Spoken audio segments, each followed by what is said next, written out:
the story, tell what God, the great things that God has done for you. Because you know what? The world is counting on you to tell your story. The world is counting on you to tell your story. Tell your story of how in those broken times that God was so present with you. Tell the story of how when you were in that moment of committing suicide, when you were about to cut your hand, when you were about to hang yourself, God was with there.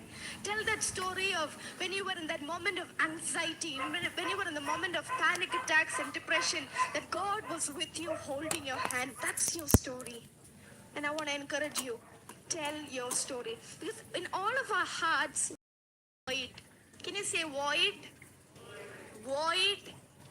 There's a God-shaped vacuum in all of us, in all of the children. We are all created like that. And only God can fill that. Who can fill that? Only Jesus can fill that. Drugs cannot fill that. Relationships cannot satisfy that. Your dad or your mom cannot satisfy that. Your friends cannot satisfy that. Only Jesus can fill that God-filled, fillable vacuum in your life. I want to encourage you with this. Tell your story, whatever you've been through. As a young child, as you're growing up, tell your story, however broken it is, because unless you go through something, you cannot tell the story. So certain things that you're going through, it is shaping you. God is mending you. I know sometimes it hurts, it's painful, but God is building you up. God is restoring you because you are broken so that you can build many people. Amen. So God bless you, and I really love you all so much. I am so glad that I could be a part of this movement, this great thing that the Lord is doing in the Philippines. And please, I welcome you all to India. Let's welcome Kuya Axel! Palakpakan na to si Kuya Axel. Maayong hapon mga igsoon. Nalipay kog dako na ikaw niya, no? Thank you, where's Rachel? Thank you, Rachel, for sharing your story, no? Indeed, God is with us. Do you believe that? Magsugod ta niya ni, no? Just want to read o basahon ako ni sa Bisaya ni siya. If you have English, open your Bible on Isaiah chapter 40, no? Verse 8, gisulti diha ang sagbot malaya ug ang iyang bulak mga hulog apan ang pulong sa atong Dios magpadayon hangtod sa kahangturan.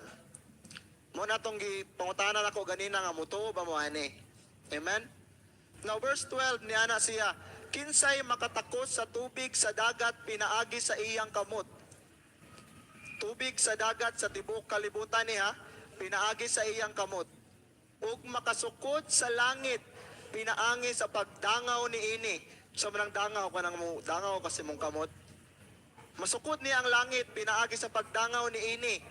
Kinsay makasukod, sukod na siya sa tanang yuta, sa taksanan o makatimbang sa mga bukid, sa mga bungtod. Okay? Nangutana siya, kinsa daw ni? Kinsa ba ang nahibalo sa huna-huna sa Ginoo o makatudlo kaniya kung unsay angay niyang buhaton? Kinsa daw makasugo sa Ginoo nga Lord, mo ni himuha Lord. Okay, mo na yung pangutana. Kinsay gipangayuan niya tambag aron makasabot siya.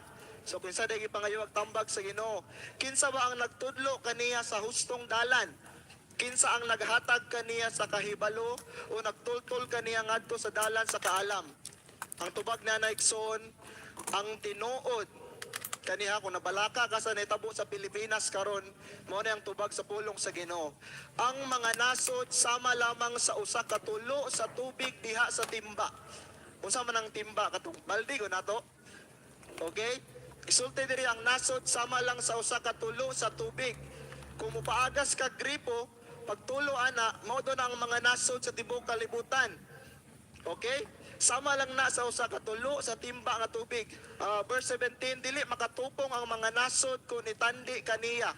Walay bili ang mga nasod alang kaniya. Walay bili ang mga nasod alang kaniya. Busa kang kinsa ninyo ikatandi ang Dios, verse 18. Unsa ba ninyo sa ipakasama?